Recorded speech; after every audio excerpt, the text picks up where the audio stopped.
So Jerry, tell me a little bit about the Small Business Jobs Act as an overview. What is this law all about? Basically, it's a taxpayer-friendly, a taxpayer-favorable piece of legislation. It gives businesses, sometimes small businesses, sometimes large businesses, an ability to write off more assets or have other beneficial things, a tax reduction for the most part. Okay, and you have some more specific details on a few pieces of the law. Let's get into those first. Why don't you tell me a little bit about some of the things that the small business owner may need to know? The first one probably would be the increased benefit for Section 179, an ability to write off what would otherwise be depreciable assets. They can be written off in 1 year if certain conditions are met. There's limitations in terms of the dollar amount that you can write off. It's now up to $500,000 if certain conditions are met, and it can be a fairly significant benefit as long as you fit within the parameters of that particular law. And some of the other key pieces of the law include records before where you could only go back about 1 year, whereas now you can go back 5 years. That's the carryback of certain business type credits. Okay. Used to be we could carry it back 1 year, could carry it forward 20. Now we can go back 5 years. 5 years ago, the economy was a lot better.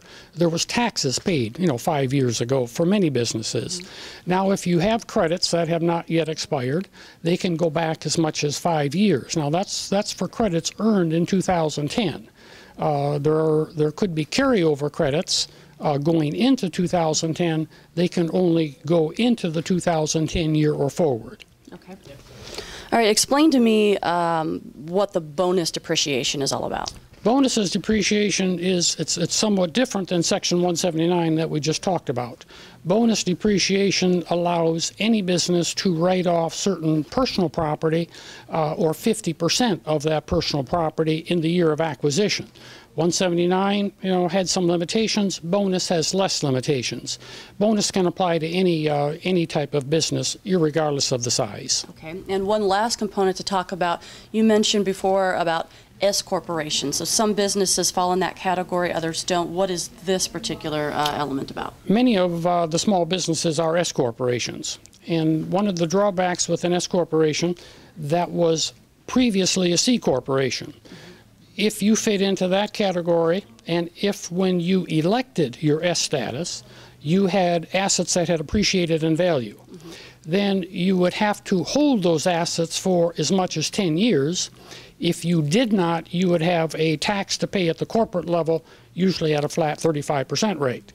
The change now is that instead of needing to hold those assets for 10 years, if at least 5 years has passed since your S election, and if you sell those assets in 2011, then the gain will not be recognized in that situation.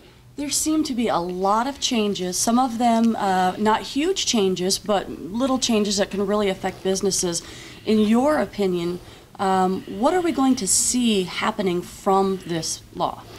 Well, with some of the changes that we have, we would think that many businesses are going to take advantage of the purchase of the qualified assets and getting these faster write-offs. That will, presumably, save them some taxes, make their business more profitable, increase their cash flow so that they can, continue to expand, purchase more equipment, and hopefully get the economy or keep the economy back on the right track. A boost that we could use. Yes. All right. Thank you very much. Okay.